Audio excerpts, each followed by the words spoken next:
The sun was barely setting when I found myself standing at the edge of the old dirt road, my life spiraling into a direction I could never have predicted. I had always known there was a certain darkness that lingered in the small town I grew up in, but I never imagined that I, of all people, would become caught in its grip. But life has a way of doing that, doesn't it?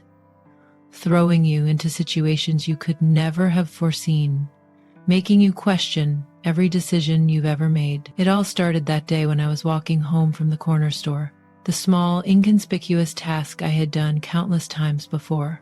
My phone buzzed in my pocket, pulling me out of my thoughts. It was a text from my sister Emily, reminding me to pick up some milk and eggs. Nothing out of the ordinary, but as I glanced up, I noticed a black SUV parked on the side of the road, its tinted windows giving away nothing. I didn't think much of it at first. People drive through this town all the time. But then, as I passed, the door to the vehicle opened and a man stepped out. His eyes locked with mine, and there was something unsettling in his stare. I knew something was off the moment he stepped toward me, his slow, deliberate movements making my stomach twist. Before I could react, a rough hand clasped over my mouth, and I was yanked backward into the dark interior of the SUV. I barely had time to struggle before the door slammed shut and the vehicle roared to life. Inside the SUV, the air was thick with the scent of leather and something else I couldn't place, something metallic, almost like blood. My heart raced as the man beside me spoke. "Don't make a sound, sweetheart," he said, his voice deep and smooth, almost too calm. "You're coming with us now. There's no use in fighting." My mind spun as I tried to make sense of the situation. Who were these people? What did they want with me? But before I could form a coherent thought, I felt a sharp sting on the side of my neck. A needle. The world around me blurred and my body became heavy, my eyelids growing heavier by the second. The last thing I remembered before I passed out was the sound of the man's voice. Again, this time more distant, as though he was speaking from underwater. "We'll take good care of you." When I woke up, I was in a small, dimly lit room. The walls were bare, the floor cold concrete, and the only furniture was a thin mattress in the corner and a metal chair bolted to the ground. I groggily sat up, my head pounding, my throat dry. It took me a moment to remember what had happened, and when the memories flooded back, panic gripped my chest. I wasn't alone. I was in some kind of holding room, trapped by people I didn't know and didn't understand.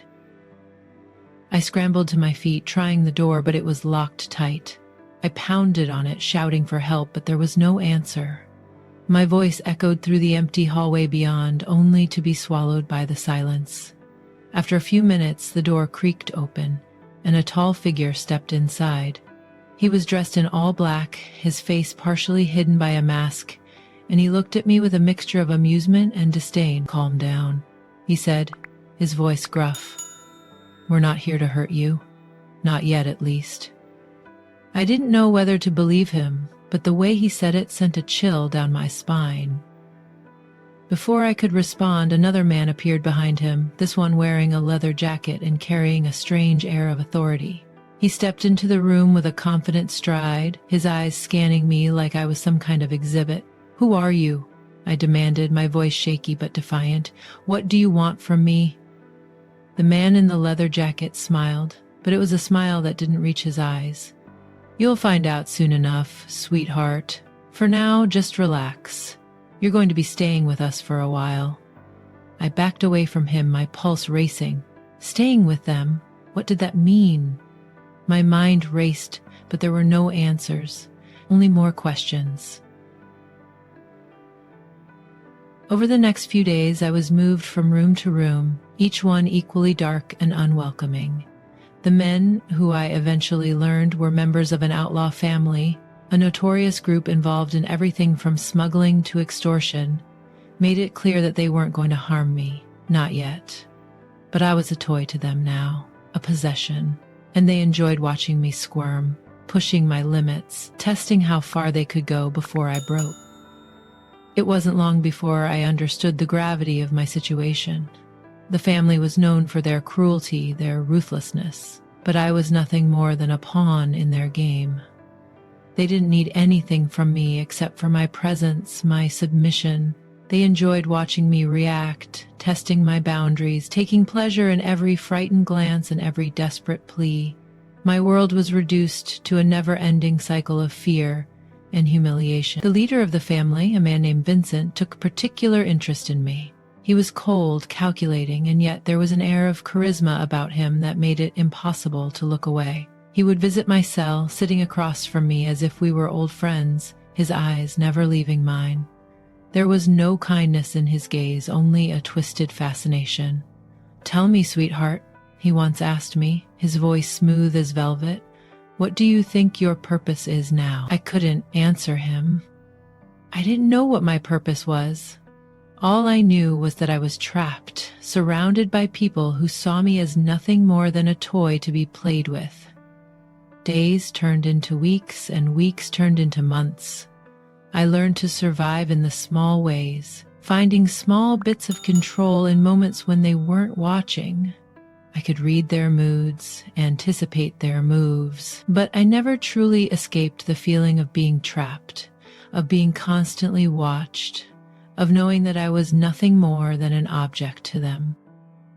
Eventually, Vincent's interest in me grew more intense. He would call for me to join him in his private quarters, where the atmosphere was darker, more intimate.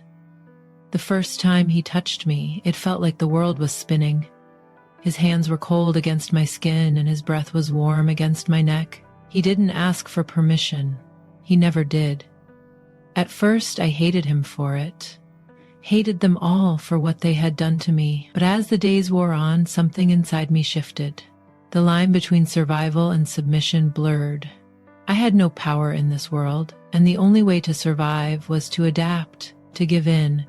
There were moments, brief, fleeting moments, when I would catch a glimpse of the person I used to be, the person I wanted to be, but then it would vanish as quickly as it had come. The person I had been before this life felt like a distant memory, someone I no longer recognized. I was no longer just a prisoner in their game, I was a part of it now. And that realization, that dark truth, is what kept me from trying to escape. Because in this world, there were no heroes, there were only survivors. And I had learned to survive. The family's grip on me tightened, and I knew that I would never leave them, not as the person I had been, at least. I was theirs now, a toy to be played with, a piece in their twisted game. But in some strange way, I had come to accept it, because survival had become my only purpose, and I would do anything to survive.